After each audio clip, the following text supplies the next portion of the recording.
তৃণমূল কংগ্রেস এবং এই রাজ্য সরকার, মমতা বন্দ্যোপাধ্যায়ের সরকার সেই সব ধরনের প্রচেষ্টা করছে এবং সব ধরনের দলীয় প্রশাসনিক সব চক্রান্ত সমস্ত সিস্টেমকে কাজে লাগিয়ে দিয়েছেন ওনার ভুয়ো ভোটার বাংলাদেশি ভোটারদেরকে বাঁচানোর জন্য।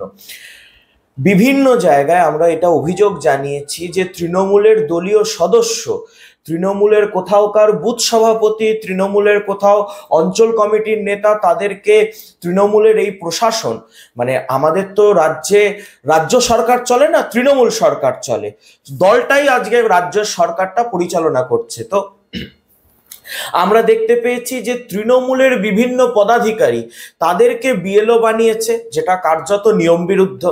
এইভাবে দলীয় কর্মীদেরকে বিএলও বানানো যায় না। বিভিন্ন জায়গায় আমরা দেখতে পেয়েছি যাদের নাম ভোটার তালিকায় নেই, ওই অঞ্চলের ভোটার নয়, এমন লোকজনকেও বিএলওর দায়িত্বে আনা হচ্ছে, যাতে প্রভাব খাটানো যায়, যাতে মৃত ভোটার বাংলাদেশি ভোটার এদেরকে বাঁচানো যায়।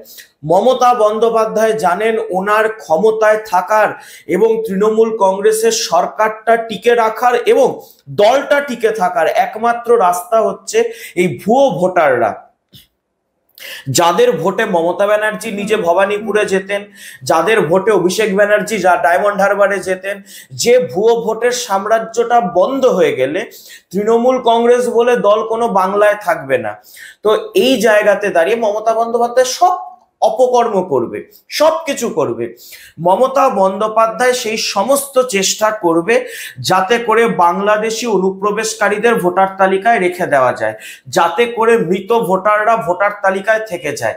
একটাই আবেদন বাংলার সমস্ত শুভবুদ্ধি সম্পন্ন মানুষের কাছে, রাজনৈতিক দলমত নির্বিশেষে শুভবুদ্ধি সম্পন্ন তৃণমূলের কর্মী সমর্থকদের কাছে আমাদের একটাই আবেদন, আমরা চাই ভারতবর্ষ তথা পশ্চিমবঙ্গের ভোটার তালিকায় পশ্চিমবঙ্গের বৈধ নাগরিকরা থাকুক। অবৈধ নাগরিকদের ভোটার তালিকায় রেখে দেওয়ার এই অপচেষ্টাকে আসুন আমরা সকলে মিলে রুখে দিই।